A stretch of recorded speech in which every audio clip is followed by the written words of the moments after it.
যুদ্ধের ময়দানে সব সমীকরণ বদলে যাচ্ছে। ইসরায়েলের ভূমি থেকে আকাশ, সব জায়গাতেই অবিশ্বাস্য আঘাত হানছে Iran.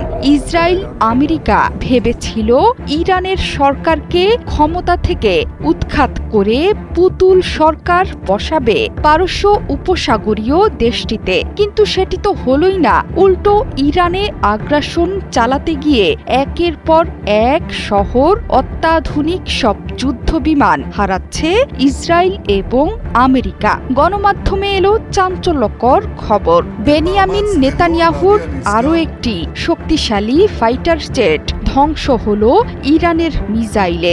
Islamic revolutionary guards core আইআরজিসির ইস্পাত কঠিন পদক্ষেপে আমেরিকা হারালো তাদের নির্মিত শক্তিশালী F-16 যুদ্ধবিমান। মধ্য ইরানের আকাশে সফলভাবে তৃতীয়বারের মতো ইসরায়েলি যুদ্ধবিমানকে প্রতিহত করেছে ইরানের বিপ্লবী গার্ড বাহিনী।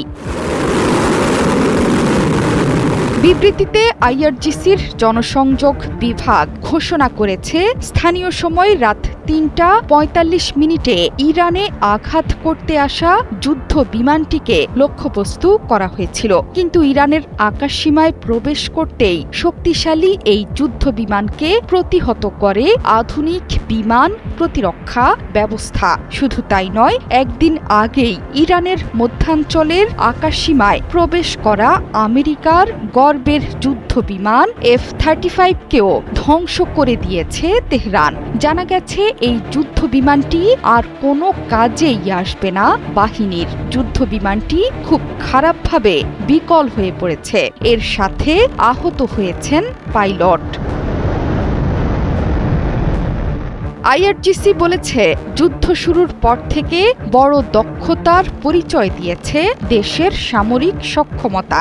ড্রোন, ক্রুজ মিসাইল এবং উন্নত শত্রু যুদ্ধবিমান সহ ২০০-র বেশি আকাশযানকে ধ্বংস করেছে আইআরজিসি, যা ইরানের আকাশসীমায় হুমকি পর্যবেক্ষণ এবং মোকাবিলায় প্রদর্শন করে আইআরজিসির বর্ধিত সক্ষমতা। ইসরায়েলি F-16 যুদ্ধবিমান প্রতিহতের ব্যাপারটিও ইরানের ক্রমবর্ধমান সামরিক শক্তি এবং বিদেশি অনুপ্রবেশের বিরুদ্ধে নিজেদের আকাশসীমা রক্ষার শক্ত প্রতিরক্ষা ব্যবস্থার প্রতিফলন। F-16 প্রতিহতের কথা স্বীকার করে নিয়েছে ইসরায়েলও। আইডিএফ জানিয়েছে, ইরানি সারফেস টু এয়ার মিসাইলের লক্ষ্যবস্তুতে পরিণত হয়েছে ইসরায়েলের একটি যুদ্ধ বিমান। বিমানটি অধিকৃত অঞ্চলের ঘাঁটি থেকে তেহরানের আশপাশের এলাকা লক্ষ্য করে রওনা হয়েছিল মিশনে, যদিও এই ঘটনায় বেঁচে ফিরেছেন পাইলট। ইসরায়েলের পরমাণু কেন্দ্রস্থলের শহর ডিমোনা এবং আরাদে রাতভর মিসাইল আর ড্রোন হামলা চালিয়েছে ইরান। এরপর দুটো অঞ্চলই পুরো দস্তুর ধ্বংসের নগরীতে রূপ নিয়েছে। সেখানে আহত হয়েছেন শতাধিক ইসরায়েলি। এই দুটো শহর বাদেও ইসরায়েলের অন্যান্য শহর প্রতিনিয়ত মিসাইল আর ড্রোনের হামলায় ক্ষত বিক্ষত হচ্ছে। মধ্যপ্রাচ্যেও তাণ্ডব চলছে ইরানি ড্রোন আর মিসাইলের। সৌদি আরব, কাতার, সংযুক্ত আরব আমিরাতে হামলার তীব্রতা বেড়েছে বহুগুণে। পুরো মধ্যপ্রাচ্যের মার্কিন এবং জ্বালানি স্থাপনা পুড়ে ছারখার হয়ে গেছে ইরানি ড্রোন আর মিসাইলের তাণ্ডবে। জোহরা চৌধুরী সেতু, ৭১।